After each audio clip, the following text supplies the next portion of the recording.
So, hello students, welcome to N Square Maths Mantra. So, basically, it's our lecture number 3 of our topic Radius of Convergence, in which I'm providing you proper notes, question practice, so that you can score good in GATE and NET exams.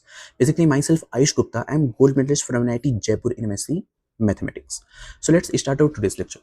So, today we will solve the PYQs of NET and GATE exams. Basically, I'm going to cover your 2003 to 2025 PYQs of these exams. Okay, so now let's see the question number 1. This question has been asked in December 2019, and in this question it is given that consider the power series f of z is equals to this. Which of the following are true? Radius of convergence of f of z is infinite. Means सबसे पहले मुझे क्या पूछ रहा है, radius of convergence. तो मैं क्या करता हूँ, यहाँ पे इस सीरीज के लिए जो कि मुझे गिवन है, it is f of z is equals to summation n is equals to 0 to infinity minus 1 power n divided by 2n factorial into z power 2n plus 1 it is given to me, और मुझे इसके लिए radius of convergence निकालनी है. तो मैं क्या करता हूँ कि रेडियस ऑफ कन्वर्जेंस क्या हो जाएगा हमारे पास, it is 1 over limit n tends to infinity a n plus 1 over a n. और हमारे इस सीरीज में a n की वैल्यू क्या हो जाएगी, दिस बिकम्स दिस. सो यहाँ से अगर मैं a n की वैल्यू लिखूँ, इट बिकम्स माइनस 1 की power n divided by 2n factorial will be over a n. Clear. So from here, because देखिए हमने शॉर्ट ट्रिक्स लेक्चर नंबर 1 में मैंने सभी टाइप के क्वेश्चंस को करने के लिए शॉर्ट ट्रिक बताया था. तो ऐसे क्वेश्चंस जिसमें z की पावर n ना होकर के 2n प्लस 1 आ जाता है, लाइक हमने क्या पढ़ा था, z की पावर बीटा n प्लस 1. तो वहां पे जब बीटा होता तो हम क्या करते थे, पूरे power series radius of convergence में हम 1 ओवर बीटा कर देते थे. तो यहाँ पे क्या है हमारे पास, n का multiple 2. So what will be here, this formula will be 1 over 2. Clear. तो यहाँ से मुझे क्या मिल जाएगा, let's see. Radius of convergence क्या आ गया, इट इज 1 ओवर, जैसे मैंने a n की वैल्यू रखी, so it is limit n tends to infinity and a n plus 1, so it is minus 1 की power n plus 1 divided by, it is 2n plus 1 factorial, and factorial will be here, which is divided by, it is minus 1 power n divided by 2n factorial. Clear. It is like this. Okay, so now let's solve this limit. देखिए इस limit को हम लोग कैसे solve कर सकते हैं, let's see.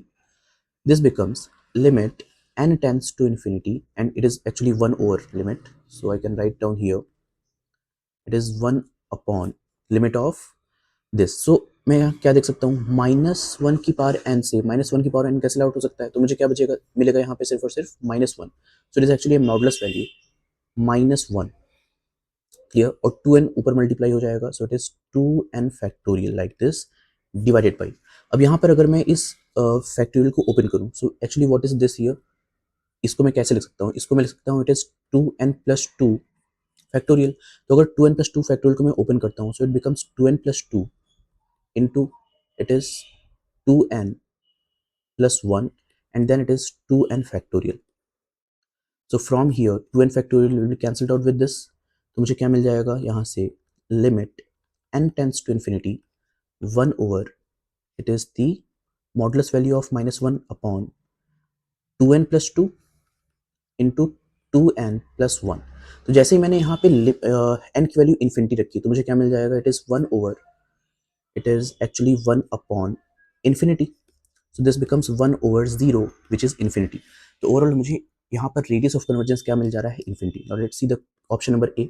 इसमें बोल रहा था radius of convergence of F of Z is infinity. Yes, it is true, यानी कि ए ऑप्शन तो हमारे पास करेक्ट हो जाएगा. Okay, so let me erase this part first. Okay, so now we will solve the option number 2. Okay, so now let's see the option number B. Option number B हमसे क्या बोल रहा है कि the set this is bounded. क्या हम अगर F of Z का एक सेट बना ले, देखिए हमसे क्या बोला जा रहा है, हमने एक सेट बनाया एफ ऑफ जेड का such that Z belongs to set of real numbers. तो क्या ये हमारे पास एक बाउंडेड सेट होगा.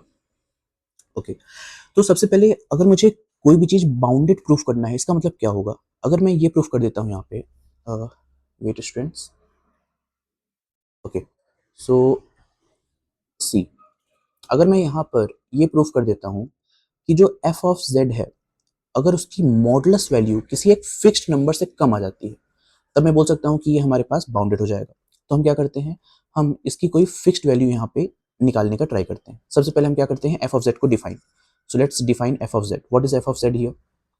जो एफ ऑफ जेड हमारे पास है, it is summation n is equals to 0 to infinity -1 की power n upon 2n factorial into Z power 2n plus 1।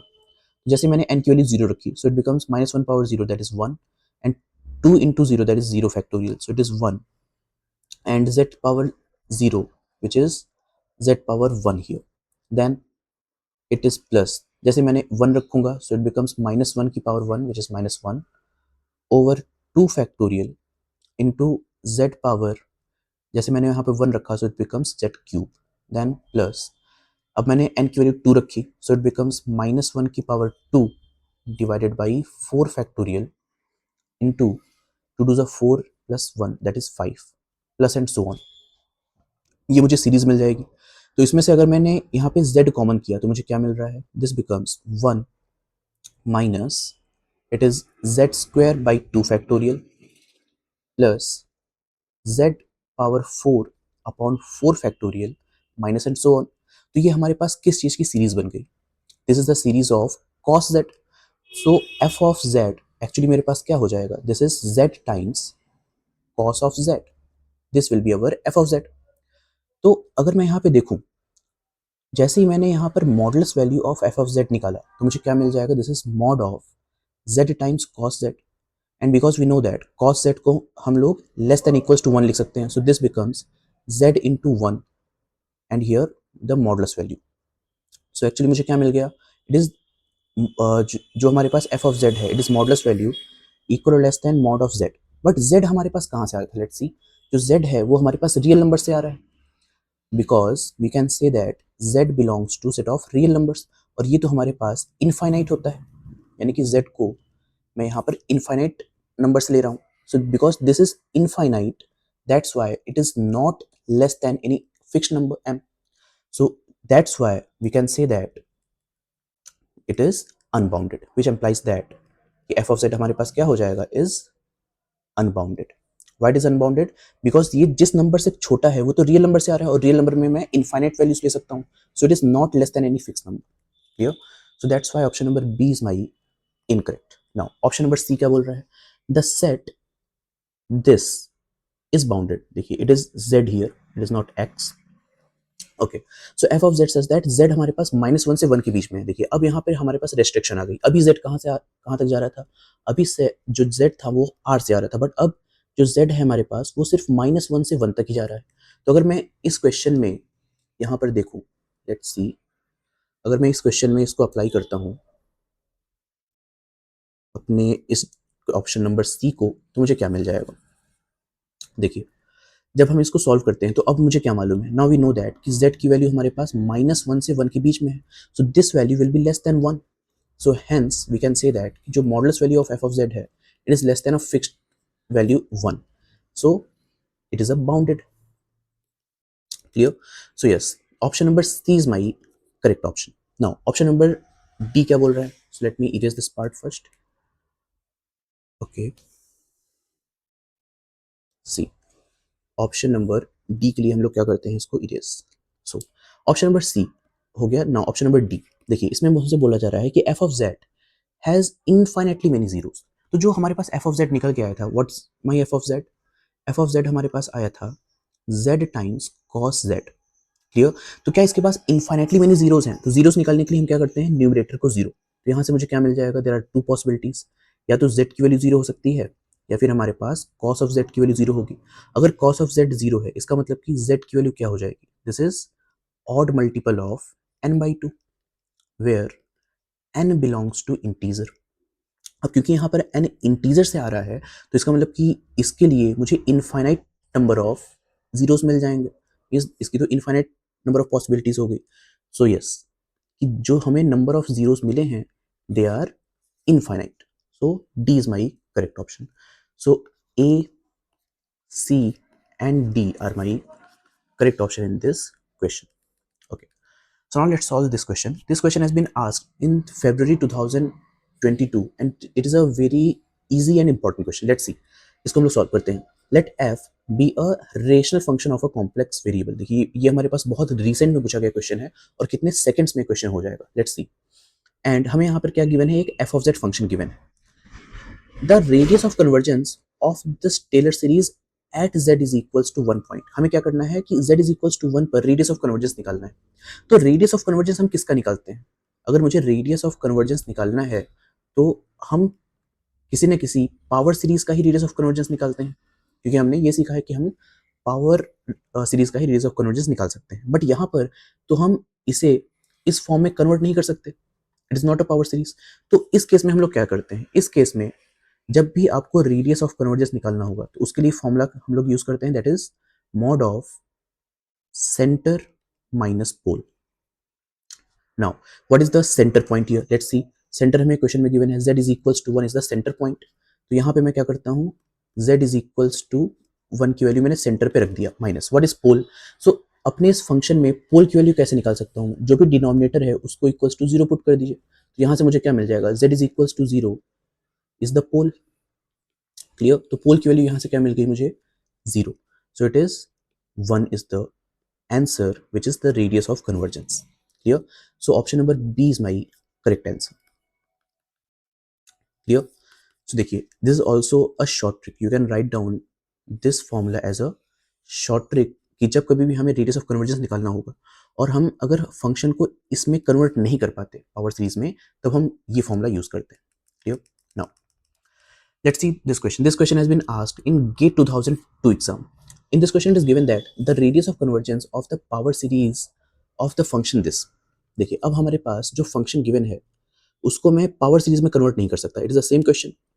अगर मैं इसको पावर सीरीज में कन्वर्ट नहीं कर सकता और मुझे चाहिए रेडियस ऑफ कन्वर्जेंस, तो हम क्या यूज करेंगे, radius of convergence is equals to mod of centre minus pole. Clear? और सेंटर की वैल्यू मेरे पास है 1/4 और पोल क्या करते हैं, जो भी डिनोमिनेटर है उसको इक्वल्स टू 0 पुट कर दीजिए. तो यहाँ से मुझे मिल जाएगा z is equals to 1 as the pole. तो यहाँ से मेरे पास हो गया it is 1/4 minus 1. So it is minus 3/4. So which means 3/4 is the radius of convergence. So option number C is my correct option in this question. Okay. Now let's solve this question. This question has been asked in 2017 NET exam. In this question it is given that let f be a holomorphic function in the open unit disk such that the limit z tends to 1 f of z doesn't exist. Okay. So what is the meaning of this line? Let's see. अगर मुझे ये बोला जा रहा है that limit z tends to 1 f of z does not exist. So what is the meaning of this line? क्या मैं इस लाइन की हेल्प से f of z को डिफाइन कर सकता हूँ? लेट्स सपोज अगर मैंने f of z को ले लिया, it is like 1/z minus 1. तो अगर मैंने इस फंक्शन की लिमिट निकाली, like limit z tends to 1 f of z, तो मुझे क्या मिल जाएगा, this is 1/1 minus 1 which is 1/0, that is infinity, which means it is also doesn't exist.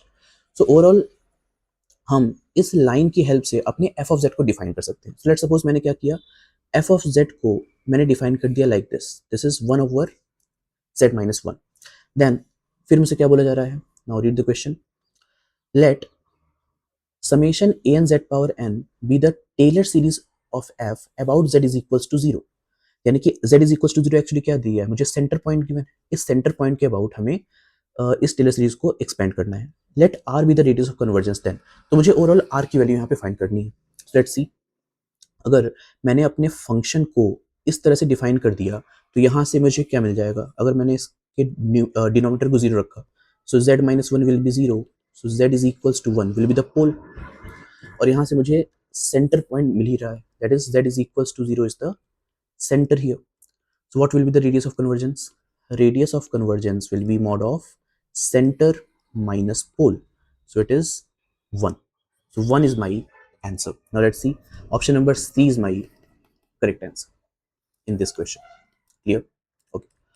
So now let's see question number 5. So this question has been asked in 2006 GATE examination. In this question it is given that the radius of convergence of this series is, तो हमें radius of convergence निकालना है series का।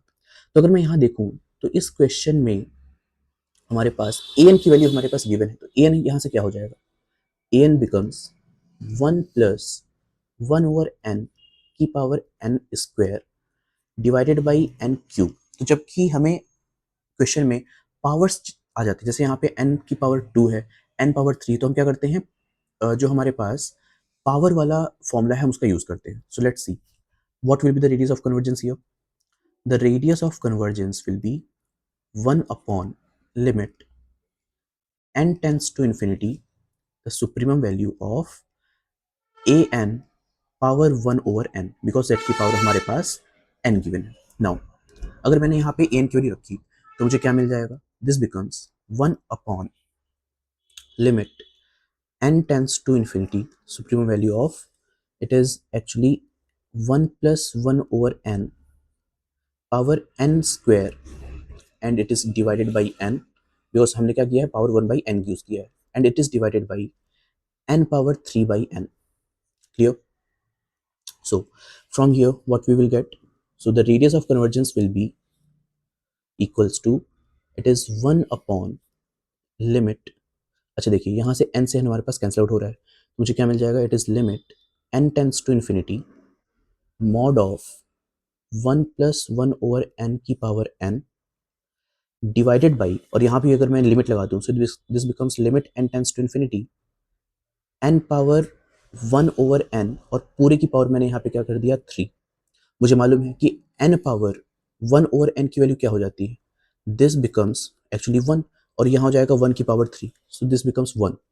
सो from here this is 1 over limit n tends to infinity, and इसकी value हमारे पास क्या हो जाती है, जब भी हमें limit n tends to infinity 1 plus 1 over n की पावर n दी जाए, तो इसकी वैल्यू हमारे पास होती है e के बराबर। So from here what we are getting, basically मैं एक बार फिर से लिख देता हूँ इसे, 1 प्लस 1 ओवर n की पावर n डिवाइडेड बाई 1 का क्यूब, तो एक्चुअली ये हमारे पास 1 ही हो जाएगा। सो this becomes 1 over e is my radius of convergence. Clear? So option number B is my correct option in this question. Thank you.